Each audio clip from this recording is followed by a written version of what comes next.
ദൈവതിരുനാമത്തിന് മഹത്വം ഉണ്ടായിരിക്കട്ടെ. കർത്താവിൽ പ്രിയരെ, ഒരു സന്ധ്യയിൽ കൂടെ കർത്താവിൻ്റെ മാധുര്യമേറിയ വചനം വായിക്കാനും പഠിക്കാനും ധ്യാനിക്കാനുമുള്ള അവസരം ദൈവം നമുക്ക് നൽകിയിരിക്കുകയാണല്ലോ. ദൈവത്തെ നന്ദിയോടുകൂടി ഈ സമയത്ത് നമുക്ക് ഒന്നു ചേർന്ന് സ്തുതിക്കാം.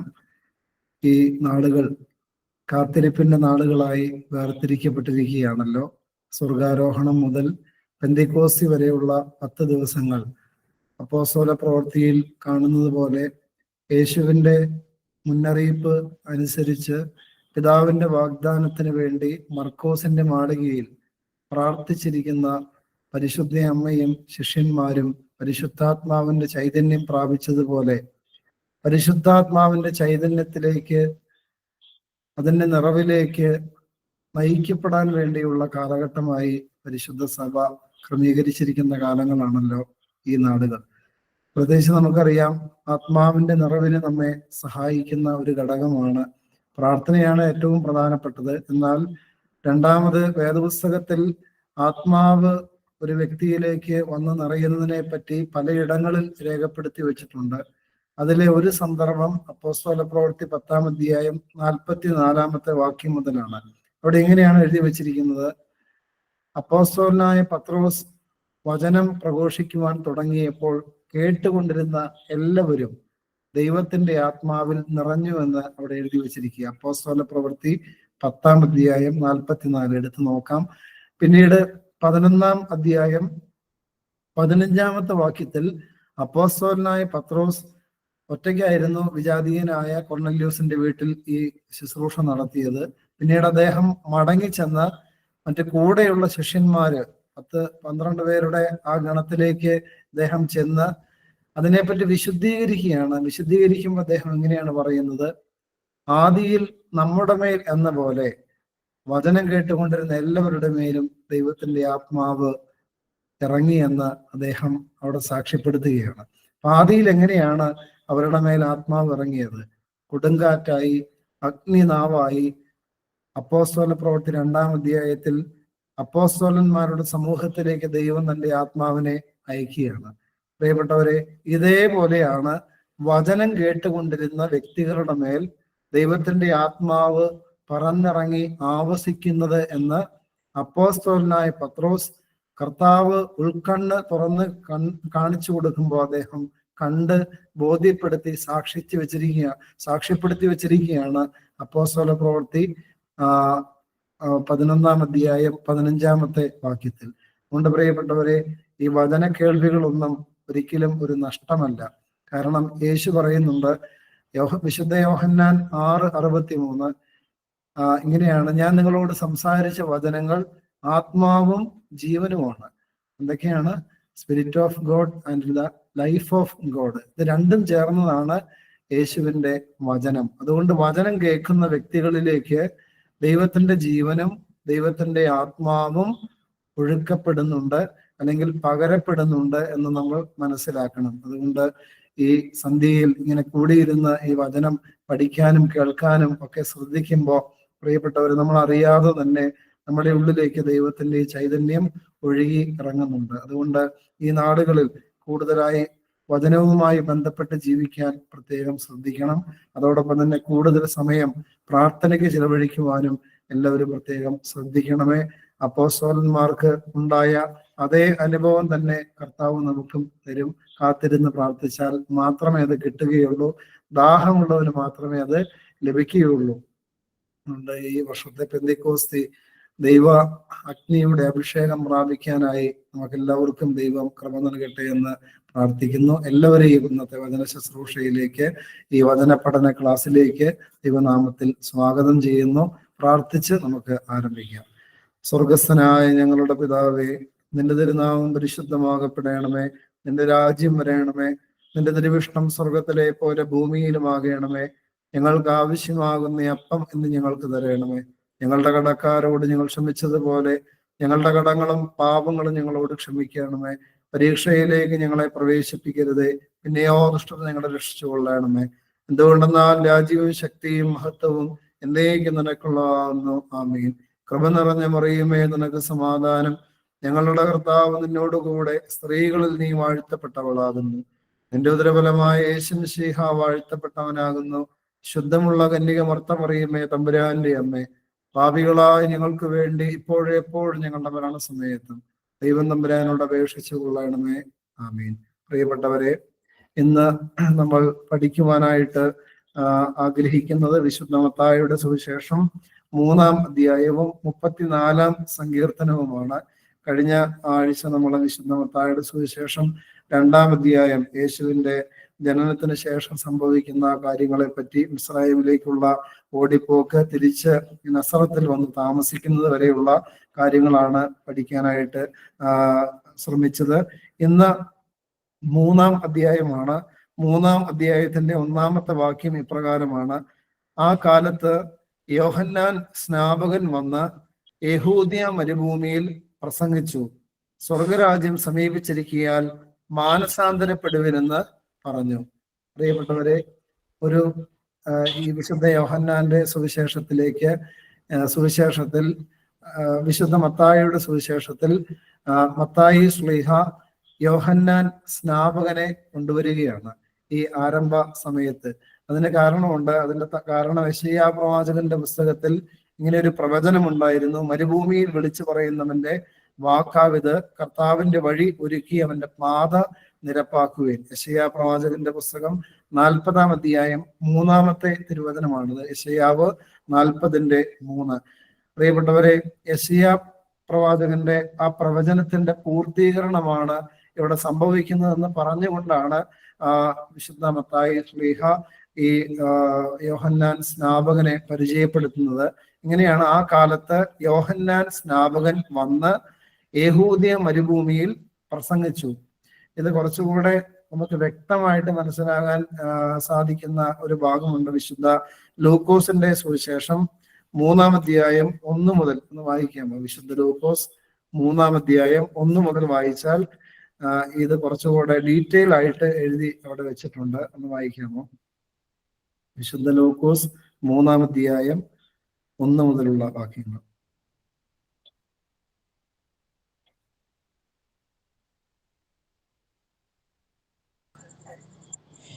തിബര്യോസ് കൈസരുടെ വാഴ്ചയുടെ 15-ാം ആണ്ടിൽ പൊന്തിയോസ് പീലാത്തോസ് യഹൂദ്യ നാട് വാഴുമ്പോൾ, ഹെരോദാവ് ഗലീലയിലും അവന്റെ സഹോദരനായ ഫിലിപ്പോസ് ഇതര്യ ത്രഖോനിത്തി പ്രദേശങ്ങളിലും ലൂസന്യാസ് അബീലേനയിലും ഇടപ്രഭുക്കന്മാരായും ഹന്നാവും കയ്യാഫാവും മഹാപുരോഹിതന്മാരായും ഇരിക്കും കാലം സഖര്യാവിന്റെ മകനായ യോഹന്നാന് മരുഭൂമിയിൽ വെച്ച് ദൈവത്തിന്റെ അരുളപ്പാട് ഉണ്ടായി.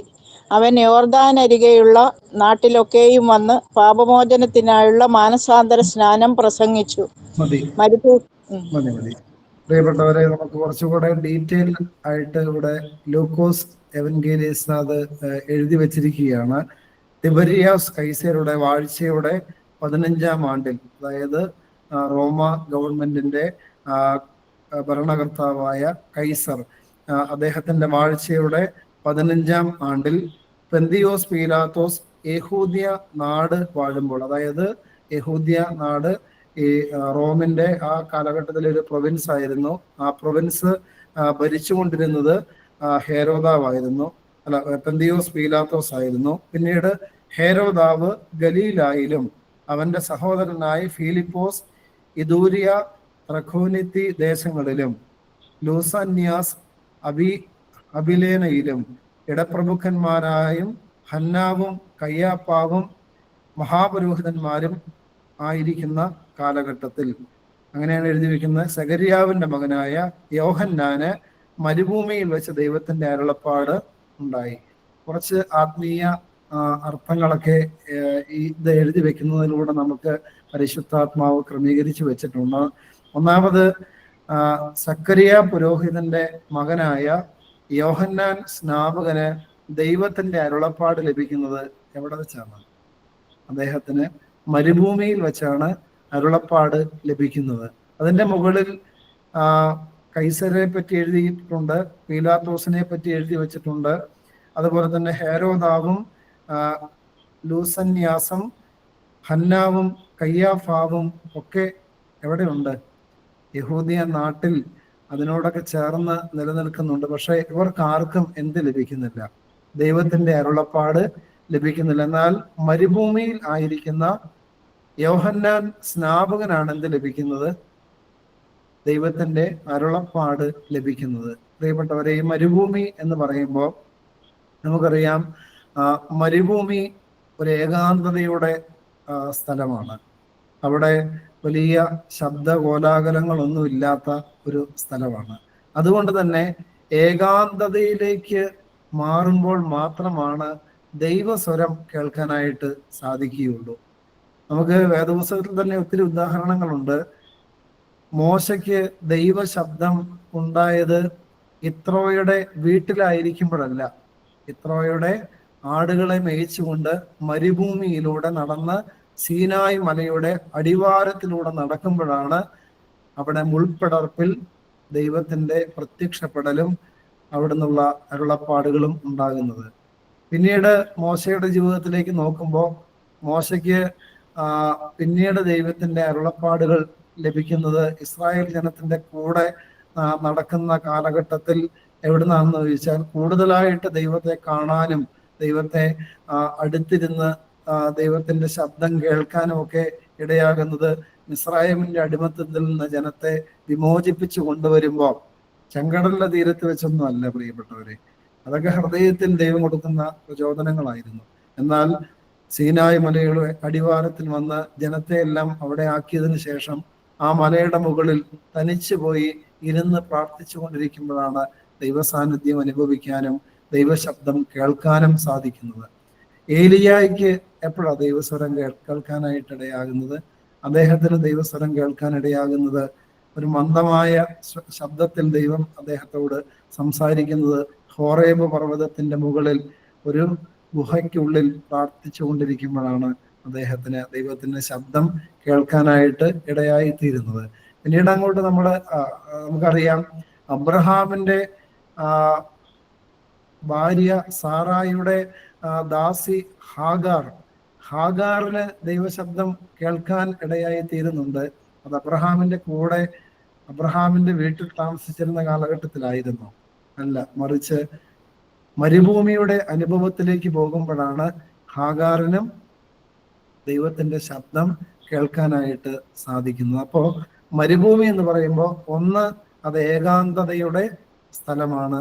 രണ്ട്, അത് സഹനത്തിന്റെ സ്ഥലമാണ്. കാരണം ലൗകിക സുഖങ്ങളൊക്കെ വളരെയേറെ കുറവുള്ള, പകല് മുഴുവനും കൊടിയ ചൂടും രാത്രി മുഴുവനും -ഡിഗ്രി തണുപ്പുള്ള സ്ഥലമാണ് ഇത് മരുഭൂമി. പ്രിയപ്പെട്ടവരെ, അതുകൊണ്ട് ഈ ഏകാന്തതയിലേക്ക് ഒരു മാറ്റം ഉണ്ടാകണം. അതായത് ഒരു പേഴ്സണൽ പ്രെയർ. അത് എല്ലാവരും കൂടെ കൂടിയിരുന്ന് പ്രാർത്ഥിക്കുന്ന പ്രാർത്ഥന വേണ്ടെന്നല്ല, അത് വേണം, അത് തീർച്ചയായിട്ടും ജീവിതത്തിന്റെ ഭാഗമാക്കണം. എന്നാൽ അതിലുപരി ദൈവത്തിന്റെ കൂടെ ഇരിക്കാൻ ഏകാന്തമായ ഒരു സമയം നമ്മൾ കണ്ടെത്തണം. അത് നമുക്കറിയാം, രാത്രി കാലങ്ങളിലൊക്കെയാണ് നമുക്ക് കൂടുതലായിട്ട് അങ്ങനെ ദൈവസന്നിധിയിൽ ഇരിക്കാൻ പറ്റുക. അല്ലെങ്കിൽ വെളുപ്പിനെ ആയിരിക്കാം ദൈവത്തിന്റെ അരികിൽ ഇരിക്കാനായിട്ട് സാധിക്കുക. തീർച്ചയായിട്ടും കർത്താവിന്റെ ശബ്ദം കേൾക്കാനായിട്ട് സാധിക്കും. രണ്ടാമത്, മരുഭൂമി എന്ന് പറയുമ്പോൾ സഹനത്തിന്റെ നാൾവഴികളാണ്. അതായത് യോഹന്നാനും ഒത്തിരി സഹനത്തിലൂടെയാണ് പോകുന്നത്. പ്രിയപ്പെട്ടവരെ, സഹനത്തിന്റെ നാളുകളിലും ഈ ശബ്ദം കേൾക്കാനായിട്ട് സാധിക്കും. അതായത് മരുഭൂമി അനുഭവം.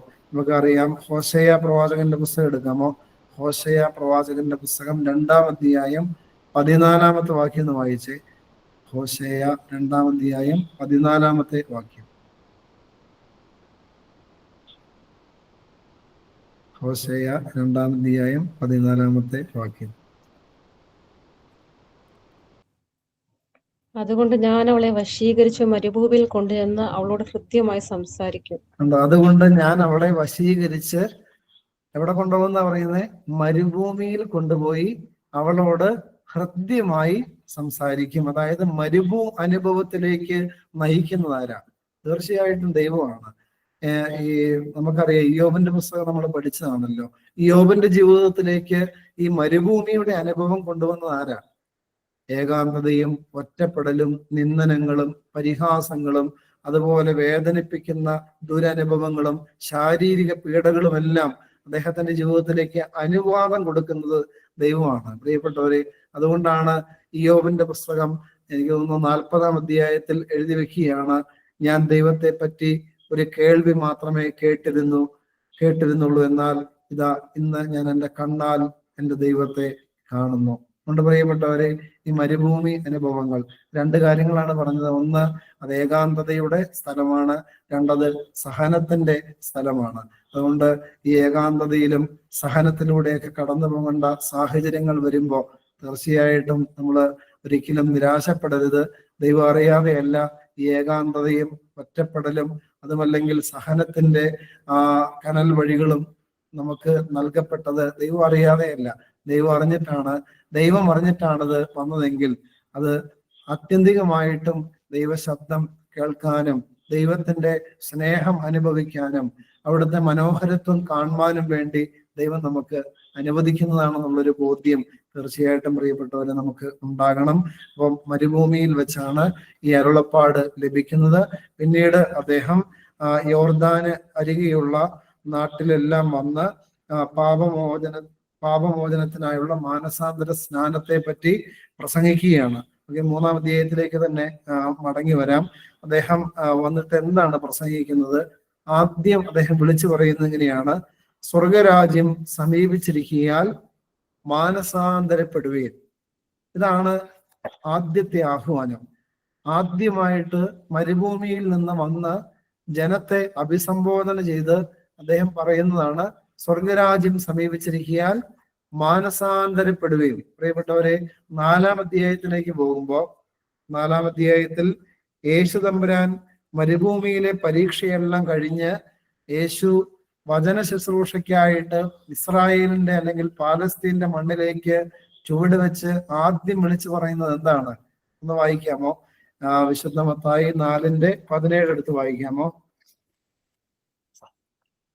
4:17. അന്നു മുതൽ യേശു സ്വർഗരാജ്യം സമീപിച്ചിരിക്കയാൽ മാനസാന്തരപ്പെടുവീൻ എന്ന് പ്രസംഗിച്ചു തുടങ്ങി. അവൻ മതി. അതായത് യേശു എന്താ പറയുന്നത്? യോഹന്നാൻ പറഞ്ഞ അതേ വാക്കുകൾ യേശുവും ആവർത്തിക്കുകയാണ്. അതുകൊണ്ട് പ്രിയപ്പെട്ടവരെ, ഇനി അങ്ങോട്ട് നോക്കിയാൽ മതി.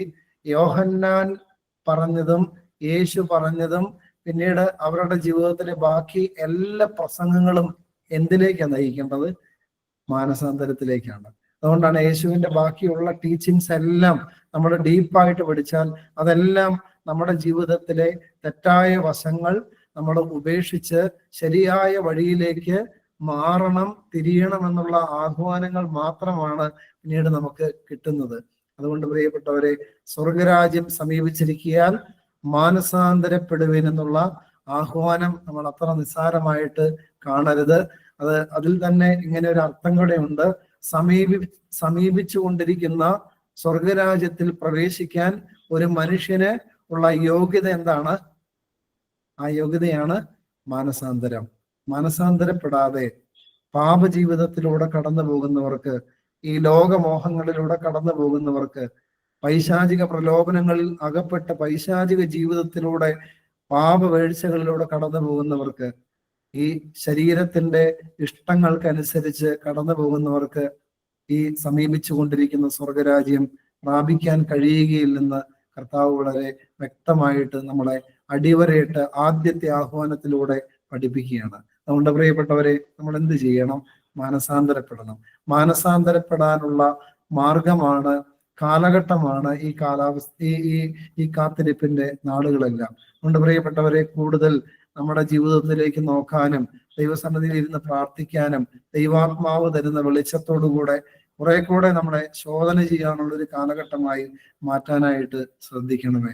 യേശുവിലേക്ക് അടുക്കുമ്പോഴാണ് നമ്മുടെ പാപങ്ങൾ കൂടുതൽ നമുക്ക് വെളിപ്പെടുന്നത്. അതായത് യേശു പറഞ്ഞു, ഞാനാണ് ലോകത്തിന്റെ വെളിച്ചം, ലോകത്തിന്റെ പ്രകാശം.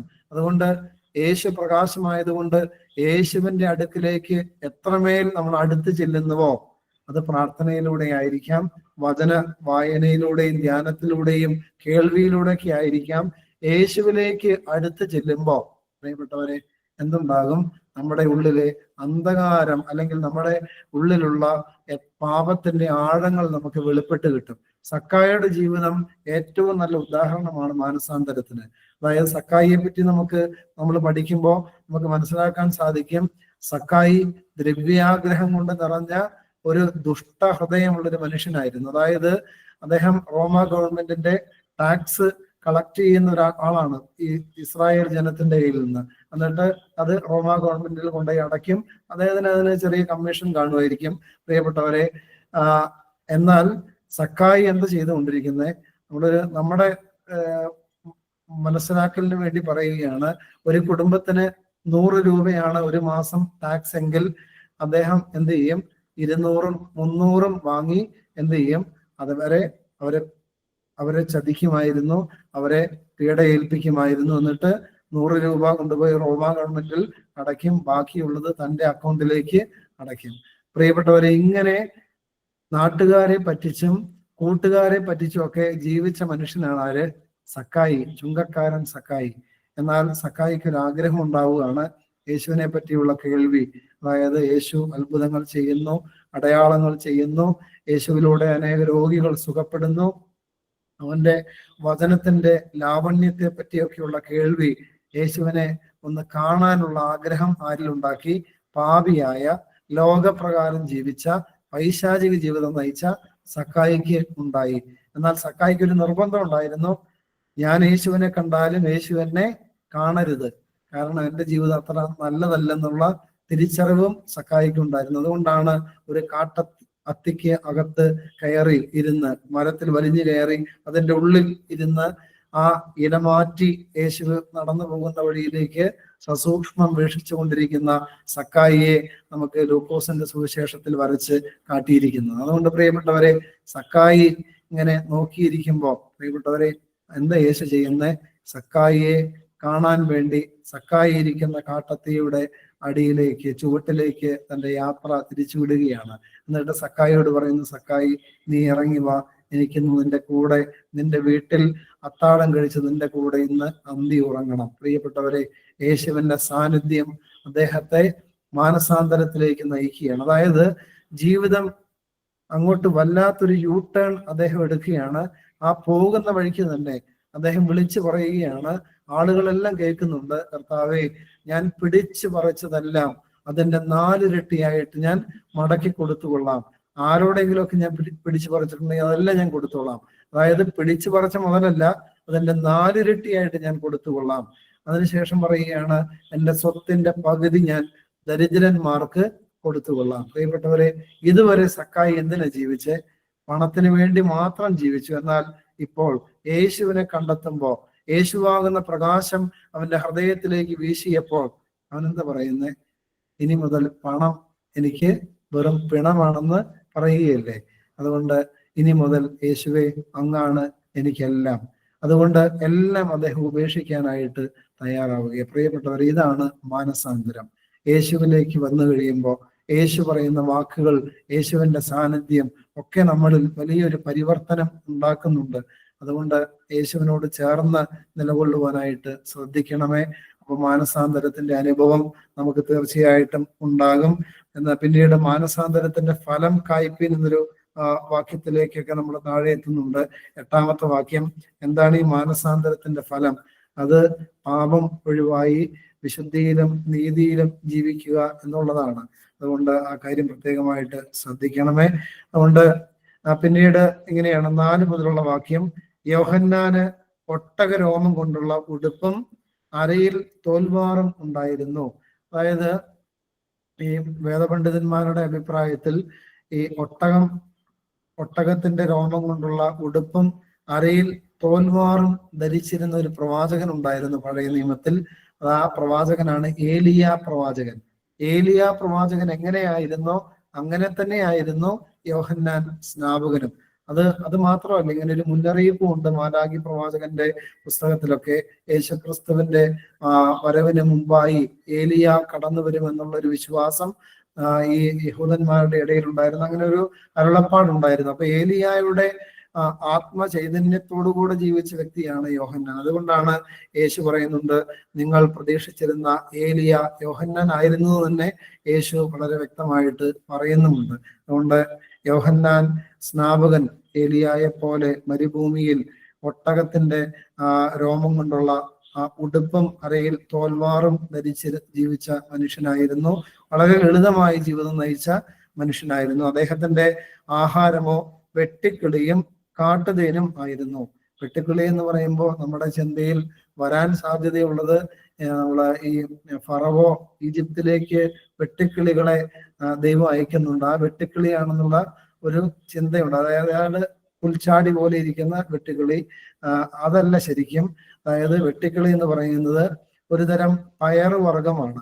നമ്മുടെ ബീൻസിന്റെ ഒക്കെ ഒരു ഇച്ചിരി കുറച്ചും കൂടെ വലുപ്പമുള്ള ഒരു തരം പയറ് വർഗമാണ് ഇത്. ആ പയറ് കഴിച്ച് അതിന്റെ കൂടെ കാട്ടിൽ നിന്ന് ലഭിക്കുന്ന കാട്ടുതേനും ഭക്ഷിച്ചാണ് അദ്ദേഹം ജീവിച്ചിരുന്നത്. അതുകൊണ്ട് അദ്ദേഹത്തിന്റെ വസ്ത്രധാരണവും ഭക്ഷണ രീതിയെല്ലാം എന്തായിരുന്നു? വളരെ ലളിതമായിരുന്നു.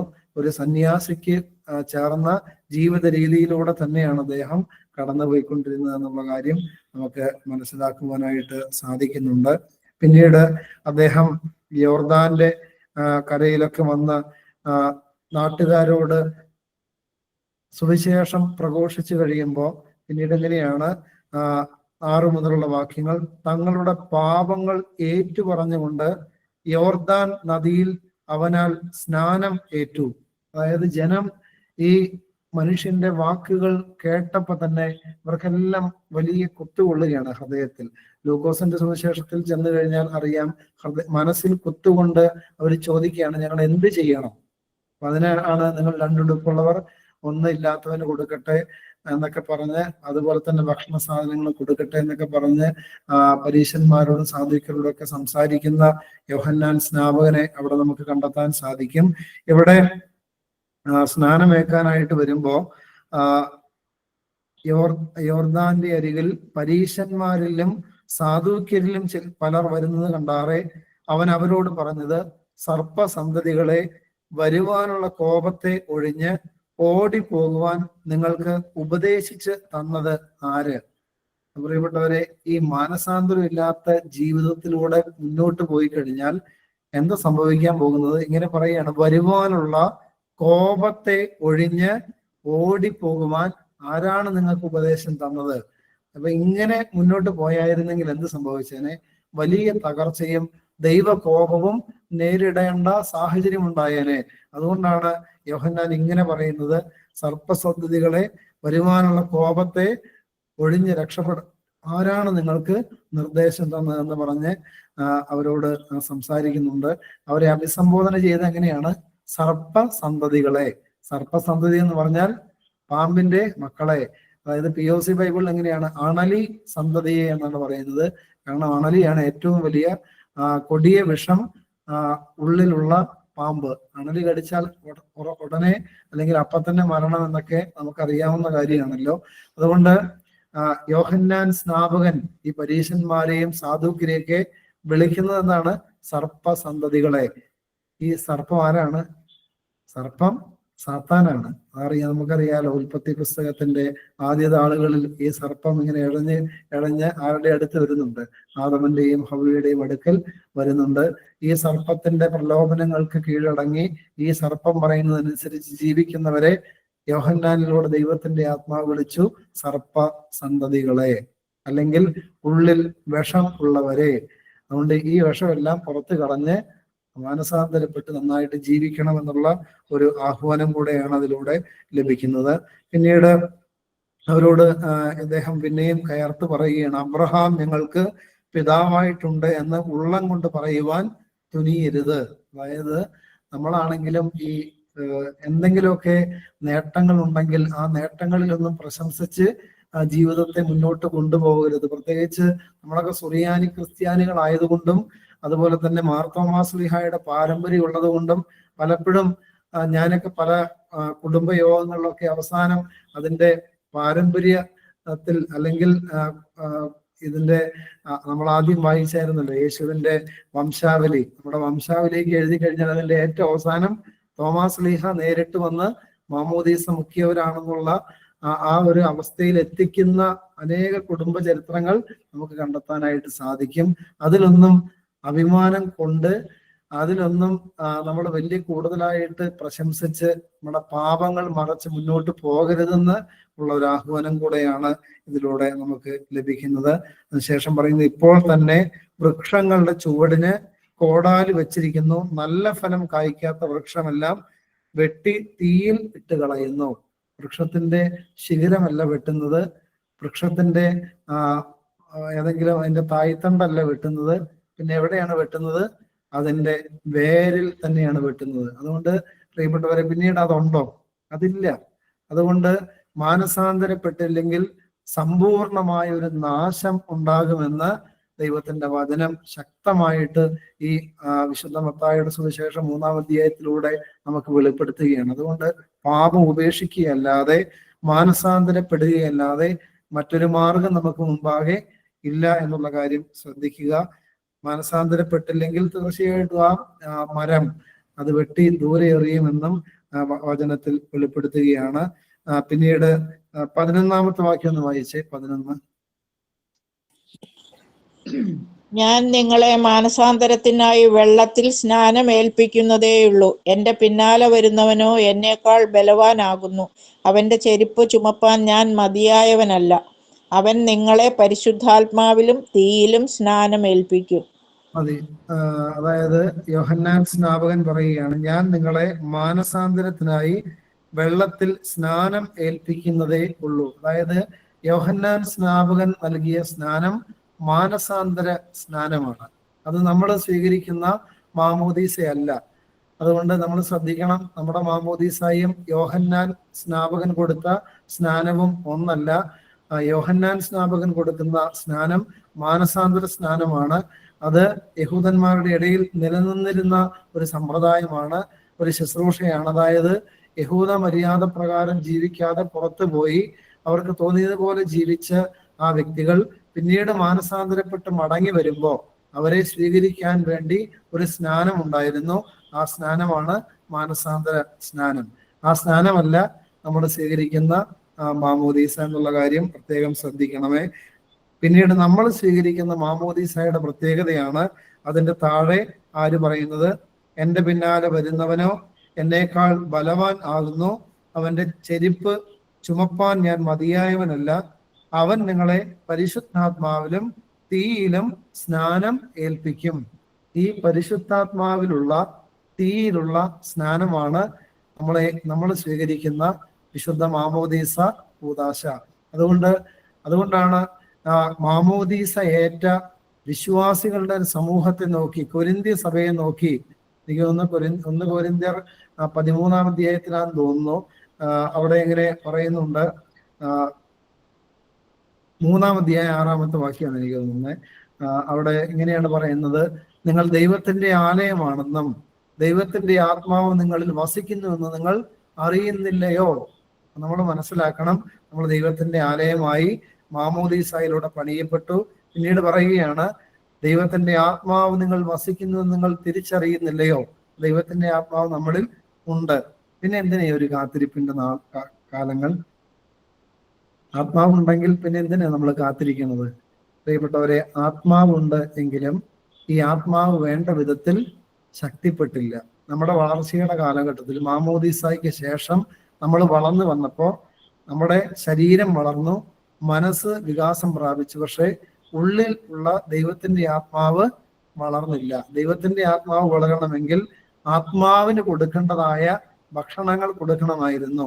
അതായത് വിശുദ്ധ കുർബാന എന്ന ആത്മീയ ഭക്ഷണവും വചനമെന്ന മായമില്ലാത്ത ആത്മീയ പാനീയവും ആർക്ക് കൊടുക്കണമായിരുന്നു? ആത്മാവിന് കൊടുക്കണമായിരുന്നു. പക്ഷെ നമ്മുടെ മാതാപിതാക്കളും അല്ലെങ്കിൽ പിന്നീട് നമ്മൾ വളർന്നു വന്നപ്പോഴൊന്നും ഇത് ലഭിക്കാത്തത് കൊണ്ട് എന്ത് സംഭവിച്ചു? ആത്മാവ് ഇങ്ങനെ ഉള്ളിൽ ശുഷ്കമാക്കപ്പെട്ടു. അതുകൊണ്ടാണ് പ്രിയപ്പെട്ടവർ ഈ കാത്തിരിപ്പിന്റെ നാളുകൾ ക്രമീകരിക്കപ്പെട്ടിരിക്കുന്നത്. ഇനി പുറത്തുനിന്നൊരു ആത്മാവ് വരാനൊന്നുമില്ല. ആ ഉള്ളിലുള്ള ആത്മാവ് തന്നെ ജ്വലിപ്പിക്കുകയാണ് ദൈവം. അതാണ് അഗ്നിയൊക്കെ ആയിട്ട് നമ്മൾ കാണുന്നത്. അതുകൊണ്ടാണ് ഈ കാത്തിരുന്ന് പ്രാർത്ഥിക്കുന്നതിന്റെ പ്രസക്തി കർത്താവ് തീർച്ചയായിട്ടും നമുക്ക് വെളിപ്പെടുത്തുന്നത്. നമുക്കറിയാം, യേശു തന്നെയാണ് ശിഷ്യന്മാർക്ക് നേരിട്ട് മാമോദീസ കൊടുത്തത്.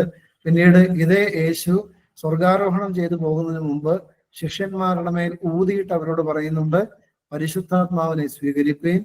പിന്നീട് നമുക്കറിയാം, യേശു തന്നെ അവരോട് മുന്നറിയിപ്പ് കൊടുക്കുന്നുണ്ട്, പിതാവിൽ നിന്ന് കേട്ട വാഗ്ദാനം പ്രാപിക്കാൻ വേണ്ടി നിങ്ങൾ എന്ത് ചെയ്യണം? നിങ്ങൾ മർക്കോസിന്റെ യെരൂശലേം വിട്ടുപോകാതെ പ്രാർത്ഥിച്ച് ഇരിക്കണം എന്ന് പറയുമ്പോൾ അവർ മർക്കോസിന്റെ മാളികയിൽ ഒരുമനപ്പെട്ടിരുന്ന് പ്രാർത്ഥിക്കുമ്പോഴാണ് പെന്തിക്കോസ്തിയിൽ ദൈവത്തിന്റെ ആത്മാവിന്റെ വലിയ ചൈതന്യം കൊണ്ട് അവർ നിറയുന്നത്. പിന്നീട് അങ്ങോട്ട് അപ്പോസ്തല പ്രവൃത്തി 4-ാം അധ്യായത്തിൽ എത്തുമ്പോൾ അവർക്ക് വലിയൊരു പ്രതിസന്ധി ഉണ്ടാകുന്നുണ്ട്. ആ പ്രതിസന്ധി എന്താണെന്ന് ചോദിച്ചാൽ, അവർക്ക് യേശുനാമത്തിൽ പ്രഘോഷിച്ചുകൊണ്ട് ഇറങ്ങിയപ്പോൾ വലിയ തടസ്സങ്ങളും പ്രതിസന്ധികളും യഹൂദന്മാര് സൃഷ്ടിക്കുകയാണ്. അവരെ പിടിച്ചടിച്ച് ഇനി യേശുവിന്റെ നാമത്തിൽ ഒരു വാക്ക് പോലും പറയരുതെന്ന് പറഞ്ഞു കഴിയുമ്പോൾ ഇവര് അന്നത്തെ ആ സമൂഹം വീണ്ടും കൂടിയിരുന്ന് പ്രാർത്ഥിക്കുമ്പോൾ അപ്പോസ്തല പ്രവൃത്തി 4-ാം അധ്യായത്തിൽ പറയുന്നുണ്ട്, അവർ കൂടിയിരുന്ന സ്ഥലം കുലുങ്ങി, അവരെല്ലാം ദൈവാത്മാവിൽ നിറഞ്ഞു. പിന്നീട് ശക്തമായ രീതിയിൽ യേശുവിനെ പറ്റി പ്രഘോഷിക്കുന്നവരായി അവർ മാറ്റപ്പെട്ടു എന്ന് എഴുതി വെച്ചിരിക്കുക. അതുകൊണ്ട് പ്രിയപ്പെട്ടവരെ, മാമോദീസായിൽ നമ്മൾ സ്വീകരിച്ച ആത്മാവിനെ വീണ്ടും വീണ്ടും ഉജ്ജ്വലിപ്പിക്കണമെന്ന് കർത്താവ് ആഗ്രഹിക്കുന്നുണ്ട്. അതിനുവേണ്ടി കർത്താവ് നമുക്ക് തരുന്ന കാലഘട്ടമാണ് ഈ കാത്തിരിപ്പിന്റെ നാളുകൾ. അതുപോലെ തന്നെ മറ്റേത് കൂദാശകൾ, പ്രാർത്ഥനകൾ, വചനധ്യാനങ്ങൾ എല്ലാം ഈ ആത്മാവിനെ വീണ്ടും വീണ്ടും ജ്വലിപ്പിക്കാൻ വേണ്ടിയിട്ടാണ്. യേശുവിന്റെയും യോഹന്നാന്റെയും വളർച്ചയിൽ എങ്ങനെ എഴുതി വെച്ചിട്ടില്ലേ? പൈതൽ വളർന്നു, ആത്മാവിൽ ബലപ്പെട്ടു. അപ്പൊ ആത്മാവിൽ ബലപ്പെടേണ്ട കാലഘട്ടമാണ് ഈ കാത്തിരിപ്പിന്റെ നാളുകൾ. ആത്മാവിൽ ബലപ്പെടണമെങ്കിൽ ആത്മാവിനെ ബലപ്പെടുത്താൻ കഴിയുന്ന ദൈവാത്മാവിന്റെ ചൈതന്യം കൊണ്ട് വീണ്ടും വീണ്ടും നമ്മളെ ജ്വലിപ്പിക്കാൻ കഴിയുന്നവന്റെ അടുത്ത് ചെല്ലണം. അതുകൊണ്ടാണ് യേശു വിശുദ്ധ യോഹന്നാന്റെ സുവിശേഷം 7-ാം അധ്യായത്തിൽ 37 എനിക്ക് തോന്നുന്നത് 37-38 വാക്യങ്ങളിൽ, ദാഹിക്കുന്ന ഏവരുമേ നിങ്ങൾ എൻ്റെ അടുക്കൽ വന്ന് വാങ്ങി കുടിക്കുവീനെന്ന് എഴുതി വെച്ചിരിക്കുക. ഇതിനൊരു ദാഹം വേണം. ആത്മാവിന്റെ ശക്തി കൊണ്ട് നിറയണമെങ്കിൽ ഒരു ദാഹം വേണം, ഒരു അന്വേഷണം വേണം, ദൈവസന്നിധിയിൽ ഒരു യാതന വേണം. അങ്ങനെ ചെയ്യുമ്പോഴാണ് ഈ ആത്മാവിന്റെ ചൈതന്യം കൊണ്ട് നിറയാനായിട്ട് സാധിക്കൂ എന്നുള്ള കാര്യം ഓർമ്മിപ്പിക്കുന്നു. അതിനുശേഷം 12-ാമത്തെ വാക്യം, വീശുമുറം അവന്റെ കയ്യിലുണ്ട്, അവൻ കളത്തെ മുറ്റും വെടുപ്പാക്കി കോതമ്പ് കളപ്പുരയിൽ കൂട്ടിവെക്കുകയും പതിർ കെടാത്ത തീയിൽ ഇട്ട് ചുട്ടുകളയുകയും ചെയ്യും. അതായത് ഗോതമ്പും പതിരും, നമുക്കറിയാം പതിര് നമുക്ക് ഉപയോഗമില്ലാത്ത ഉപയോഗശൂന്യമായ വസ്തുവാണ്. വേണ്ടത് എന്താണ്? ഗോതമ്പാണ്. അതുകൊണ്ട് ഈ പതിരെല്ലാം എന്ത് ചെയ്യും? ദൈവം അതെല്ലാം കൂട്ടി കത്തിച്ച് കളയുമെന്നാണ് എഴുതി വെക്കുന്നത്. ഈ കത്തിക്കലാണ് അപ്പോസ്തല പ്രവൃത്തി 2-ാം അധ്യായത്തിൽ നമ്മൾ കാണുന്നത്. അപ്പോസ്തലന്മാരിൽ ഒത്തിരി പതിരുകൾ ഇതുപോലെ ഉണ്ടായിരുന്നു. അതായത് ആരാണ് വലിയവൻ, അങ്ങനെയുള്ള തർക്കങ്ങൾ, അതുപോലെ തന്നെ ഭയവും ഭീരുത്വവും, അതുപോലെ പാപങ്ങൾ, വിശ്വാസമില്ലാത്ത അവസ്ഥ. അതുകൊണ്ടല്ലേ പത്രോസ് പറയുന്നത്, ഇനി ഞാൻ മീൻ പിടിക്കാനായിട്ട് പോവുക എന്ന് പറയുമ്പോൾ ബാക്കിയുള്ള കൂടെയുള്ള എല്ലാവരും എന്ത് ചെയ്യുന്നത്? അവരെല്ലാം പുറകെ ഇറങ്ങി പുറപ്പെടുകയാണ്. അതുകൊണ്ട് പ്രിയപ്പെട്ടവരെ, വിശ്വാസമില്ലാത്ത അവസ്ഥ ഇങ്ങനെയൊക്കെ ആരുടെ ജീവിതത്തിൽ ഉണ്ടായിരുന്നു? ശിഷ്യന്മാരുടെ ജീവിതത്തിൽ ഉണ്ടായിരുന്നു. എന്നാൽ ഈ ഇവിടെ എങ്ങനെയാ പറയുന്നത്? പതിർ കെടാത്ത തീയിൽ ഇട്ട് ചുട്ട് കളയുകയും ചെയ്യും. ഈ അഗ്നി അഭിഷേകം പ്രാപിച്ചതിന് ശേഷം ഇവരിൽ ഇതൊന്നും കാണാനായിട്ട് സാധിക്കുന്നില്ല. അതുകൊണ്ട് നമ്മളൊരു കാര്യം മനസ്സിലാക്കണം. നമ്മളൊക്കെ ഒരുപക്ഷെ നമ്മുടെ ബലഹീനതകളെ ഓർത്ത് ദുഃഖിക്കുന്നുണ്ടാകാം, നമ്മുടെ പാപ വീഴ്ചകളെ ഓർത്ത് നമുക്ക് വേദന ഉണ്ടാകാം. വേദനിച്ചിട്ടോ ദുഃഖിച്ചിട്ടോ കാര്യമില്ല. വേദനിക്കണം, ദുഃഖിക്കണം, അതിനെപ്പറ്റി അനുദപിക്കണം, ശരിയാണ്. പക്ഷെ അത് മാറണമെങ്കിൽ ഒറ്റ മാർഗ്ഗമേ ഉള്ളൂ. ഇത് തീ കൊണ്ട് ചുട്ടുകളയുന്ന യേശുവിന്റെ അടുക്കൽ, യേശുവിനോട് ഒട്ടിച്ചേർന്ന് ജീവിക്കണം. അതുകൊണ്ട് മഗ്ദലേന മറിയം, അവള് വ്യഭിചാരത്തിൽ ജീവിച്ചവളാണ്, കുറെ തിന്മകളിൽ മുഴുകി ജീവിച്ചവളാണ്. പക്ഷെ യേശുവിനോട് ഒട്ടി ജീവിച്ചപ്പോ അവളുടെ ജീവിതത്തിലേക്ക് ദൈവം ഈ അഗ്നി കൊണ്ടുള്ള ഒരു ശുദ്ധീകരണം കൊടുത്തത് കൊണ്ടാണ് ഇന്ന് പാലസ്തീന്റെ മണ്ണിൽ മഗ്ദലേന മറിയത്തിന്റെ നാമത്തിൽ ഒരു ദേവാലയം പണിയത്തക്ക വിധം അവളൊരു വിശുദ്ധയായിട്ട് മാറ്റപ്പെട്ടത്. അതുകൊണ്ട് പ്രിയപ്പെട്ടവരെ, യേശു ഇങ്ങനെ പറയുകയാണ്, തീയിലിട്ട് ചുട്ട് കളയുകയും ചെയ്യും. യെശയ്യാ പ്രവാചകന്റെ പുസ്തകം 10-ാം അധ്യായം 17-ാമത്തെ വാക്യം എന്ന് വായിച്ച്. യെശയ്യാവ് 10-ാം അധ്യായം 17-ാമത്തെ വാക്യം. യെശയ്യാ പ്രവാചകന്റെ പുസ്തകം 10-ാം അധ്യായം 17-ാമത്തെ വാക്യം. ഇസ്രായേലിന് വെളിച്ചം ഒരു തീയായും അവന്റെ പരിശുദ്ധൻ ഒരു ജ്വാലയായും ഇരിക്കും. അത് കത്തി ഒരു ദിവസം കൊണ്ട് അവന്റെ മുള്ളും പറക്കാരെയും ദഹിപ്പിച്ചു കളയും. ഒന്നുകൂടെ വായിച്ചേച്ചി. ഇസ്രായേലിന്റെ വെളിച്ചം ഒരു തീയായും അവന്റെ പരിശുദ്ധൻ ഒരു ജ്വാലയായും ഇരിക്കും. അവന്റെ പരിശുദ്ധൻ ഒരു ജ്വാലയായും ഇരിക്കും. അത് കത്തി ഒരു ദിവസം കൊണ്ട് അവന്റെ മുള്ളും പറക്കാരെയും ദഹിപ്പിച്ചു കളയും. കണ്ടോ, ദൈവം തന്റെ ആത്മാവിനെ അയച്ച് എന്താ കളയുന്ന? മുള്ളും പറക്കാരെയും കത്തിച്ച് കളയും. ഒറ്റ ദിവസം കൊണ്ട് കത്തിച്ച് കളയുന്ന പറയുന്നത്. അതുകൊണ്ട് പ്രിയപ്പെട്ടവരെ, ഈ ആത്മാവിന്റെ ജ്വലനം നമ്മളിൽ ഉണ്ടായി കഴിഞ്ഞാൽ നമ്മളിൽ നിന്ന് ഈ തിന്മകളെല്ലാം ഇറങ്ങിപ്പോകും. അതുകൊണ്ട് നമ്മൾ നന്നായിട്ട് പ്രാർത്ഥിക്കണം ഈ നാളുകളിൽ. ദൈവത്തിന്റെ ആത്മാവിന്റെ ചൈതന്യം കൊണ്ട് നിറയാൻ ആഗ്രഹിച്ച് ദാഹിച്ച് കിട്ടുന്ന സമയമെല്ലാം വെറുതെ ഫോണും കുത്തിയിരുന്ന് കുറെ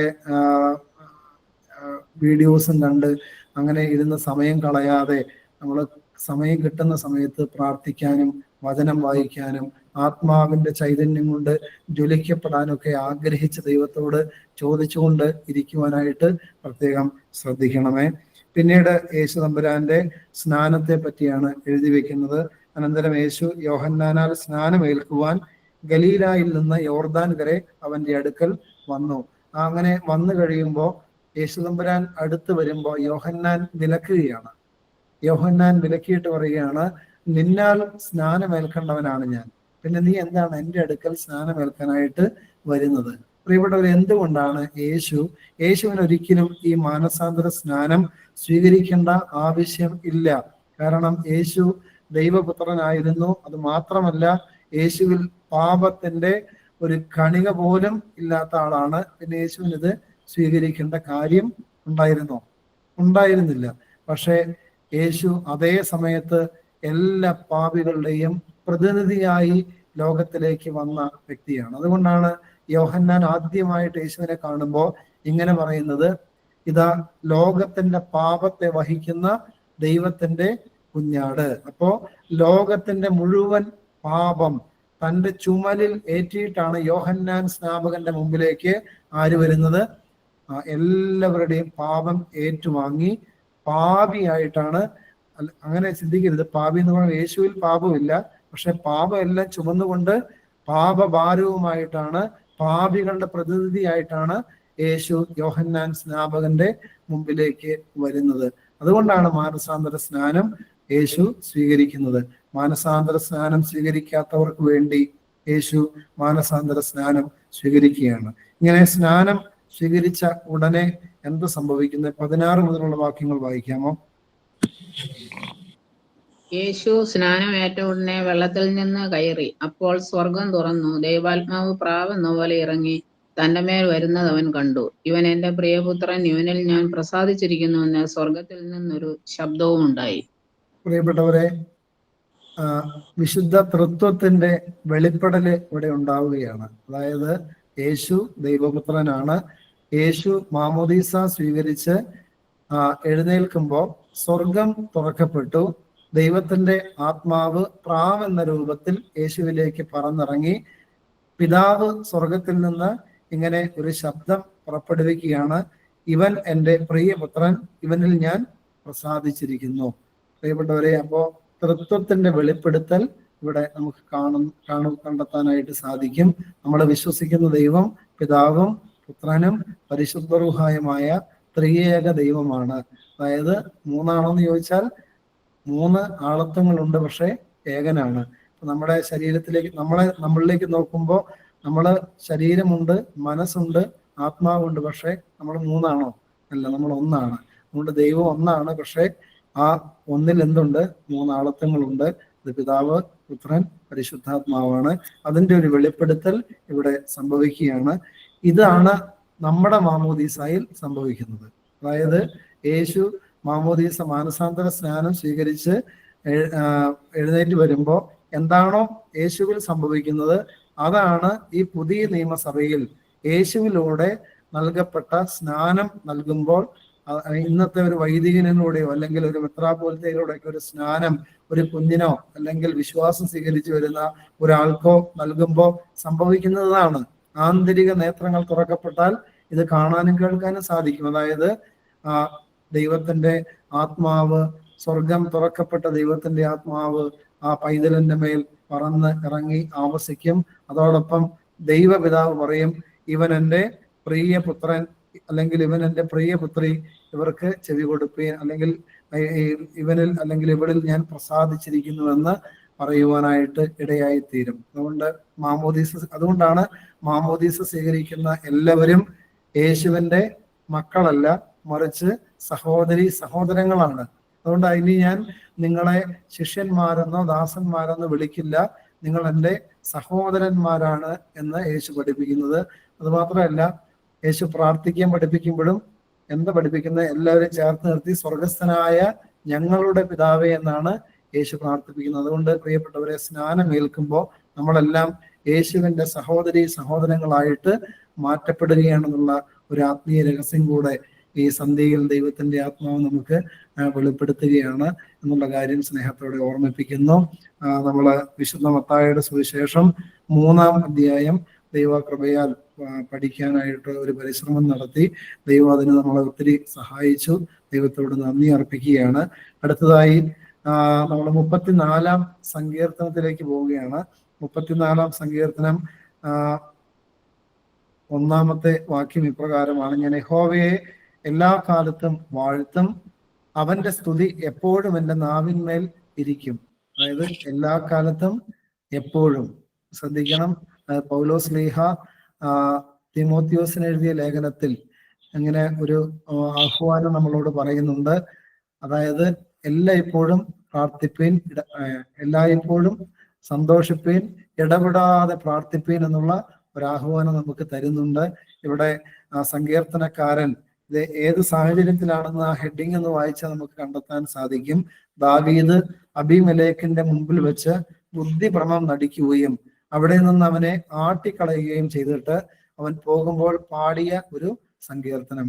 വലിയ പ്രയാസത്തിന്റെ നടുവിലൊക്കെയാണ് അദ്ദേഹം ഈ സങ്കീർത്തനം ആലപിക്കുന്നത്. അതിന്റെ ആദ്യത്തെ വാക്ക് തന്നെ എന്താണ്? ഞാൻ യഹോവയെ എല്ലാ കാലത്തും വാഴ്ത്തും. എല്ലാ കാലത്തും എന്ന് പറഞ്ഞാൽ സന്തോഷമുള്ളപ്പോഴും സന്താപം ഉള്ളപ്പോഴും എപ്പോഴും ഞാൻ എൻ്റെ ദൈവത്തെ വാഴ്ത്തും. അവന്റെ സ്തുതി എപ്പോഴും എൻ്റെ നാവിന്മേൽ ഇരിക്കും. എന്താണ് നാവിൽ ഉണ്ടാകേണ്ടത്? അതാണ് എഫേസ്യ ലേഖനം എടുക്കാമോ? എഫേസ്യ ലേഖനം എപ്പോഴും എൻ്റെ നാവിൽ അവന്റെ സ്തുതി ഉണ്ടാകും.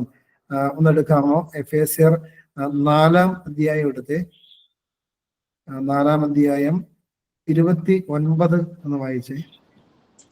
29-30. എഫേസ്യർ. കേൾക്കുന്നവർക്ക് കൃപ ലഭിക്കേണ്ടതിന് ആവശ്യം പോലെ ആത്മീയ വർധനയ്ക്കായി നല്ല വാക്കല്ലാതെ ആകാത്തൊന്നും നിങ്ങളുടെ വായിൽ നിന്ന് പുറപ്പെടരുത്. ദൈവത്തിന്റെ പരിശുദ്ധാത്മാവിനെ ദുഃഖിപ്പിക്കരുത്. അവനാലല്ലോ നിങ്ങൾക്ക് വീണ്ടെടുപ്പ് നാളിനായി മുദ്രയിട്ടിരിക്കുന്നത്. ആകാത്തതൊന്നും നമ്മുടെ നാവിൽ ഉണ്ടാവരുത്. പിന്നീട് എന്താ ഉണ്ടാവേണ്ടത്? അത് 5-ാം അധ്യായം 4-ാമത്തെ വാക്യം വായിച്ചേ. 5-ാം അധ്യായം 4-ാമത്തെ വാക്യം. എഫേസ്യർ 5:4. അങ്ങനെയാകുന്നു വിശുദ്ധന്മാർക്ക് ഉചിതം. ചീത്തത്തരം, പൊട്ടച്ചൽ, കളിവാക്ക്, ഇങ്ങനെ ചേർച്ചയല്ലാത്തവ ഒന്നുമരുത്. സ്തോത്രമത്രേ വേണ്ടത്. എന്താണ് വേണ്ടത്? ദൈവത്തോടുള്ള നന്ദിയും സ്തുതിയും സ്തോത്രവും നമ്മുടെ നാവിലൂടെ പുറപ്പെടണം. ചീത്തത്തരമോ പൊട്ടച്ചല്ലോ കളിവാക്കോ പരദൂഷണമോ ഏഷണിയോ വിദ്വേഷമോ മലിനമായ വാക്കുകളോ അല്ല വരേണ്ടത്. പിന്നെന്താണ്? സ്തോത്രം നമ്മുടെ നാവിലൂടെ പുറപ്പെടണമെന്ന് പറയുകയാണ്. അതിന്റെ താഴത്തേക്ക് വന്നിട്ട് 18-ാമത്തെ വാക്യം മുതൽ വായിച്ചേ. അതിനാൽ ദുർനടപ്പുണ്ടാകുമല്ലോ. ആത്മാവ് നിറഞ്ഞവരായി സങ്കീർത്തനങ്ങളാലും സ്തുതികളാലും ആത്മീക ഗീതങ്ങളാലും തമ്മിൽ സംസാരിച്ചും നിങ്ങളുടെ ഹൃദയത്തിൽ കർത്താവിന് പാടിയും കീർത്തനം ചെയ്തും നമ്മുടെ കർത്താവായ യേശുക്രിസ്തുവിന്റെ നാമത്തിൽ ദൈവവും പിതാവുമായവന് എല്ലായ്പ്പോഴും എല്ലാറ്റിനു വേണ്ടിയും സ്തോത്രം ചെയ്തുകൊള്ളുവീൻ. കണ്ടോ? ദൈവം നമ്മളിൽ നിന്ന് ആഗ്രഹിക്കുന്ന കാര്യമാണ് എല്ലായ്പ്പോഴും എല്ലാറ്റിനും വേണ്ടി ദൈവവും പിതാവുമായവന് സ്തോത്രം ചെയ്തുകൊണ്ടിരിക്കണം. ഇങ്ങനെ ചെയ്യാൻ നമുക്ക് കഴിയണം. അത് എങ്ങനെയാണ് പറയുന്നത്? സങ്കീർത്തനങ്ങളും സ്തുതികളും ആത്മീക ഗീതങ്ങളാലും തമ്മിൽ സംസാരിച്ചും നിങ്ങളുടെ ഹൃദയത്തിൽ കർത്താവിന് പാടിയും കീർത്തനം ചെയ്തും നടക്കണം. അങ്ങനെ നടക്കണമെങ്കിൽ അതിന് ഏറ്റവും ആദ്യം എന്താ വേണമെന്ന് പറയുന്നുണ്ട്, ആത്മാവ് നിറഞ്ഞവരായി. ആത്മാവിൽ നിറഞ്ഞാലേ ഈ ഇടപെടാതെ പ്രാർത്ഥിക്കാനും അതുപോലെ തന്നെ ആത്മീയ ഗീതങ്ങൾ ഹൃദയത്തിൽ പാടി ദൈവത്തെ സ്തുതിച്ചുകൊണ്ട് നടക്കാനും നമുക്ക് സാധിക്കുകയുള്ളൂ. ആ ഒരു കാര്യം പ്രത്യേകം ശ്രദ്ധിക്കണമേ. അപ്പോൾ ദാവീദിന്റെ ജീവിതത്തിൽ എന്തുണ്ടായിരുന്നു? ഈ ഒരു ആത്മനിറവുണ്ടായിരുന്നു. അതുകൊണ്ടാണ് ഞാൻ എപ്പോഴും യഹോവയെ വാഴ്ത്തും, എല്ലാ കാലത്തും യഹോവയെ വാഴ്ത്തും, അവന്റെ സ്തുതി എപ്പോഴും എൻ്റെ നാവിന്മേൽ ഇരിക്കും. പിന്നീട് രണ്ടാമത്തെ വാക്യം, എൻ്റെ ഉള്ളം യഹോവയിൽ പ്രശംസിക്കുന്നു. അപ്പൊ ദാവീദിന്റെ ഉള്ളം ദാവീദിന്റെ കഴിവിൽ പ്രശംസിച്ചില്ല. ദാവീദ് രാജാവായിരുന്നു, അതിന്റെ സമ്പത്തിൽ അല്ലെങ്കിൽ അദ്ദേഹത്തിന്റെ രാജ്യത്വം എന്ന പദവിയിൽ അതിൽ പ്രശംസിച്ചോ? പ്രശംസിച്ചില്ല. പിന്നീട് അദ്ദേഹത്തിന്റെ മക്കളിൽ പ്രശംസിക്കുന്നില്ല, ഭാര്യമാരിൽ പ്രശംസിക്കുന്നില്ല, അല്ലെങ്കിൽ അദ്ദേഹത്തിന്റെ എന്തെങ്കിലും ഒരു ക്വാളിറ്റിയിൽ അദ്ദേഹം പ്രശംസിച്ചോ? പ്രശംസിച്ചില്ല. മറിച്ച് എന്തിനാണ്? എൻ്റെ ഉള്ളം യഹോവയിൽ പ്രശംസിക്കുന്നു. അതുകൊണ്ട് പ്രിയപ്പെട്ടവരെ, തന്നെത്താൻ ഉയർത്തുന്ന പ്രവർത്തികളാണ്. നമുക്ക് ദൈവം തന്ന അനുഗ്രഹങ്ങൾ ഒത്തിരി ഉണ്ടാവാം, അതായത് നമ്മുടെ കഴിവുകളും നമ്മുടെ താലന്തുകളും ഒക്കെ ഒത്തിരി ഉണ്ടാകാം. അതിനെ പറ്റി ഇങ്ങനെ പറഞ്ഞും പ്രശംസിച്ചും തന്നെത്താൻ പൊങ്ങച്ചം പറഞ്ഞും നടക്കരുത് എന്നുള്ള ഒരു ആഹ്വാനം ഇതിലൂടെ നമുക്ക് ലഭിക്കുന്നുണ്ട്. മറിച്ച് അത് തന്ന ദൈവത്തെ പ്രശംസിച്ചുകൊണ്ട് ദൈവത്തെ സ്തുതിച്ചുകൊണ്ട് മുന്നോട്ട് പോകാനായിട്ട് ശ്രദ്ധിക്കണമേ. അതിനുശേഷം പിന്നീട് എളിയവർ അത് കേട്ട് സന്തോഷിക്കും. എന്നോട് ചേർന്ന് യഹോവയെ മഹിമപ്പെടുത്തുകയും നാം ഒന്നിച്ച് അവന്റെ നാമത്തെ ഉയർത്തുക. ഞാൻ യഹോവയോട് അപേക്ഷിച്ചു, അവൻ എനിക്ക് ഉത്തരം അരുളി. എൻ്റെ സകല ഭയങ്ങളിൽ നിന്നും എന്നെ വിടുവിച്ചു. അവങ്കിലേക്ക് നോക്കിയവർ പ്രകാശിതരായി, അവരുടെ മുഖം ലജ്ജിച്ചു പോയതുമില്ല. ഈ എളിയവൻ നിലവിളിച്ചു, യഹോവ കേട്ടു, അവന്റെ സകല കഷ്ടതയിൽ നിന്നും അവനെ രക്ഷിച്ചു. ഇവിടെയെല്ലാം തന്റെ പ്രാർത്ഥന അനുഭവങ്ങൾ അദ്ദേഹം പങ്കുവെക്കുകയാണ്. അതായത് അദ്ദേഹത്തിന്റെ വേദനകളിലോ സന്തോഷങ്ങളിലോ ഒക്കെ അദ്ദേഹം ദൈവത്തെ സ്തുതിക്കുകയും ദൈവത്തോട് നിലവിളിക്കുകയും കഷ്ടതയുടെ നാളുകളിൽ ദൈവത്തോട് നിലവിളിക്കുകയും ചെയ്ത മനുഷ്യനാണ്. നിലവിളിച്ച ഈ വ്യക്തി എഴുതി വെക്കുകയാണ്, എൻ്റെ നിലവിളികൾ ദൈവം ശ്രദ്ധിക്കുകയും അവിടുന്ന് എനിക്ക് ഉത്തരമരുളുകയും സകല കഷ്ടതകളിൽ നിന്നും എന്നെ രക്ഷിക്കുകയും ചെയ്തു എന്ന് എഴുതി വെച്ചിരിക്കുക. അതുകൊണ്ട് പ്രിയപ്പെട്ടവരെ, ഏതവസ്ഥയിലൂടെ പോയാലും നിലവിളി കേൾക്കുന്ന ഒരു ദൈവമുണ്ടെന്നുള്ള ബോധ്യം നമുക്കുണ്ടാകണം. നമ്മുടെ വേദനകളും ദുഃഖങ്ങളും നെടുവീർപ്പുകളും നമ്മുടെ കണ്ണുനീരുകളൊക്കെ അവഗണിച്ചു പോകുന്ന ഒരു ദൈവമല്ല, അത് കാണുകയും അതിൽ നമ്മളെ രക്ഷിക്കുകയും ചെയ്യുന്ന ദൈവമാണ് നമ്മുടെ ദൈവം എന്നുള്ള ഒരു ബോധ്യം ഉണ്ടാകണമേ. 7 മുതലുള്ള വാക്യം വായിക്കാം. 7-ാമത്തെ വാക്യം ഒന്ന് വായിച്ചേ. യഹോവയുടെ ദൂതൻ അവന്റെ ഭക്തന്മാരുടെ ചുറ്റും പാളയമിറങ്ങി അവരെ വിടുവിക്കുന്നു. യഹോവ നല്ലവനെന്ന് രുചിച്ചറിവീൻ. അവന്റെ ഭക്തന്മാരുടെ ചുറ്റും പാളയമിറങ്ങി അവരെ വിടുവിക്കുന്നു. അതായത് ദൈവത്തിന്റെ ദൂതൻ എപ്പോഴും അവന്റെ ഭക്തന്റെ ചുറ്റും ഉണ്ട് എന്നുള്ള ഒരു ഉൾക്കാഴ്ച നമുക്കുണ്ടാകണം. പ്രിയപ്പെട്ടവരെ, ഭക്തന്റെ മാത്രമല്ല, ഈ ലോകത്തിലേക്ക് ദൈവത്തിന്റെ സ്വരൂപത്തിലും സാദൃശ്യത്തിലും സൃഷ്ടിച്ചു വിടുന്ന എല്ലാ മനുഷ്യരുടെ കൂടെയും ദൈവം ഓരോ കാവൽ മാലാഖമാരെ ആക്കിയിട്ടുണ്ട്. നമുക്കെല്ലാം ഓരോ കാവൽ മാലാഖയുണ്ട്, ഒരു ദൂതനുണ്ട്. അതുകൊണ്ട് പ്രിയപ്പെട്ടവരെ, നമ്മളായിരിക്കുമ്പോൾ ശ്രദ്ധിക്കണം, നമ്മളെ സംരക്ഷിക്കാൻ നമുക്ക് ചുറ്റും ഒരു ദൂതൻ എപ്പോഴും പറന്ന് നടക്കുന്നുണ്ടെന്നുള്ളൊരു ബോധ്യം തീർച്ചയായിട്ടും നമ്മുടെ ഉള്ളിൽ ഉണ്ടാകണം. യഹോവയുടെ ദൂതൻ അവന്റെ ഭക്തന്മാരുടെ ചുറ്റും പാളയം ഇറങ്ങി അവരെ വിടുവിക്കുന്നു. യഹോവ നല്ലവനെന്ന് രുചിച്ചറിയുവാൻ അവനെ ശരണം പ്രാപിക്കുന്ന പുരുഷൻ ഭാഗ്യവാൻ. അപ്പൊ ദൈവം നല്ലവനെന്ന് എങ്ങനെ അറിയണം? രുചിച്ചറിയണം. അപ്പൊ നമുക്കറിയാം, തലശ്ശേരി ബിരിയാണി നല്ലതാണെന്ന് കേട്ടിട്ടുണ്ട്, ഞാനും കേട്ടിട്ടുണ്ട്. അപ്പൊ അതിന്റെ രുചി അറിയണമെങ്കിൽ എന്ത് ചെയ്യണം? തലശ്ശേരി ബിരിയാണി കിട്ടുന്ന ആ ഹോട്ടലിൽ പോയി ആ ബിരിയാണി വാങ്ങി കഴിച്ചാലാണ് അതിന്റെ രുചി അറിയുകയുള്ളൂ. അതേപോലെ തന്നെ ദൈവം നല്ലവനാണെന്ന് കേട്ടാൽ മനസ്സിലാവുമോ? മനസ്സിലാവില്ല. ദൈവം നല്ലവനാണ് എന്നറിയണമെങ്കിൽ ദൈവമായിരിക്കുന്ന സാഹചര്യത്തിൽ ചെന്ന് ആ ദൈവത്തെ അന്വേഷിച്ച് കണ്ടെത്തി കഴിയുമ്പോഴാണ് ഈ രുചി ആർക്ക് കിട്ടുന്നത്? നമുക്ക് കിട്ടുന്നതെന്നുള്ള കാര്യം പ്രത്യേകമായിട്ട് ശ്രദ്ധിക്കണമേ. പിന്നീട് 10-ാമത്തെ വാക്യം വായിച്ചേ. ബാലസിംഹങ്ങളും ഇര കിട്ടാതെ വിശന്നിരിക്കും, യഹോവയെ അന്വേഷിക്കുന്നവർക്ക് ഒരു നന്മയ്ക്കും കുറവില്ല. മക്കളെ വന്ന് എനിക്ക് വ്യാഖ്യാനിക്കേണ്ട കാര്യമില്ല. ബാലസിംഹങ്ങൾ ഇരകെട്ടാതെ വിശന്നിരിക്കും. അതായത് സിംഹം എന്നൊക്കെ പറഞ്ഞാൽ ശക്തനാണ്, കാട്ടിലെ ശക്തനായ മൃഗമാണ്. സിംഹത്തിന് പട്ടിണി കിടക്കേണ്ട സാഹചര്യം വന്നാലും കർത്താവ് പറയുകയാണ്, യഹോവയെ അന്വേഷിക്കുന്നവർക്കോ ഒരു നന്മയ്ക്കും കുറവുണ്ടാവില്ല. കർത്താവിന്റെ പിന്നാലെ നടക്കുന്നവർക്ക് ഒരു നന്മയ്ക്കും കുറവുണ്ടാവില്ല എന്ന് കർത്താവ് പറയുകയാണ്. അതുകൊണ്ട് യേശുവിന്റെ പുറകെ പോകുമ്പോൾ പലതും ഉപേക്ഷിക്കേണ്ടി വരുമല്ലോ എന്നുള്ളൊരു ചിന്ത കൊണ്ട് യേശുവിന്റെ പുറകെ പോകാത്ത ഒത്തിരി ആളുകളുണ്ട്. പ്രിയപ്പെട്ടവരെ, കർത്താവ് പറയുകയാണ്, ഒരു നന്മയും അവിടുന്ന് മുടക്കുകയില്ല. ഒത്തിരി നന്മകളും സന്തോഷവും ആനന്ദവും മാത്രമായിരിക്കും അവന്റെ പിന്നാലെ പോയാൽ നമുക്ക് ലഭിക്കുക. പിന്നീട് 12 മുതലുള്ള വാക്യങ്ങൾ വായിച്ച്. ജീവനെ ആഗ്രഹിക്കുകയും നന്മ കാണേണ്ടതിനെ ദീർഘായുസ് ഇച്ഛിക്കുകയും ചെയ്യുന്നവനാർ. ദോഷം ചെയ്യാതെ നിന്റെ നാവിനെയും വ്യാജം പറയാതെ നിന്റെ അധരത്തെയും കാത്തുകൊള്ളുക. ദോഷം വിട്ടകന്ന് ഗുണം ചെയ്യുക. സമാധാനം അന്വേഷിച്ച് പിന്തുടരുക. മതി. അതായത് ജീവനെ ആഗ്രഹിക്കുകയും നന്മ കാണേണ്ടതിന് ദീർഘായുസ് ഇച്ഛിക്കുകയും ചെയ്യുന്നവൻ ആര്? ഒരു ചോദ്യം ചോദിച്ചുകൊണ്ടാണ് ഇദ്ദേഹം പിന്നീട് അതിന്റെ ഉത്തരം പറയുന്നത്. ചോദ്യം എങ്ങനെയാണ്? ആരാണ് ജീവനെ ആഗ്രഹിക്കുന്നത്? അത് നിത്യജീവനാണ്. നിത്യജീവൻ ആഗ്രഹിക്കുന്നത് ആരാണ്? അതുമല്ലെങ്കിൽ ഈ ഭൂമിയിൽ ദീർഘായുസ്, അനുഗ്രഹിക്കപ്പെട്ട ഒരു ദീർഘായുസ് ആഗ്രഹിക്കുന്നത് ആരാണ്? എന്നിട്ട് അതിന്റെ ഉത്തരം പറയുകയാണ്, ദോഷം ചെയ്യാതെ നിന്റെ നാവിനെയും വ്യാജം പറയാതെ നിന്റെ അധരത്തെയും കാത്തുകൊള്ളുക. അതുകൊണ്ട് പ്രിയപ്പെട്ടവരെ, നാവ് നമ്മൾ നന്നായിട്ട് സൂക്ഷിച്ചില്ലെങ്കിൽ നമുക്ക് എന്തുണ്ട്? ദോഷം വരുമെന്ന് വചനം വളരെ വ്യക്തമായിട്ട് പഠിപ്പിക്കുന്നുണ്ട്. യാക്കോബ് ശ്ലീഹായുടെ ലേഖനം കൂടി എടുക്കാമോ? യാക്കോബ് 1:26 കൂടെ ഒന്ന് വായിച്ചേ. യാക്കോബ് ശ്ലീഹായുടെ ലേഖനം 1-ാം അധ്യായം 26. ഞാൻ വായിച്ചോളാം. നിങ്ങളിൽ ഒരുവൻ തന്റെ നാവിന് കടിഞ്ഞാണിടാതെ തന്റെ ഹൃദയത്തെ വഞ്ചിച്ചുകൊണ്ട് താൻ ഭക്തൻ എന്ന് നിരൂപിച്ചാൽ അവന്റെ ഭക്തി വ്യർത്ഥമത്രേ.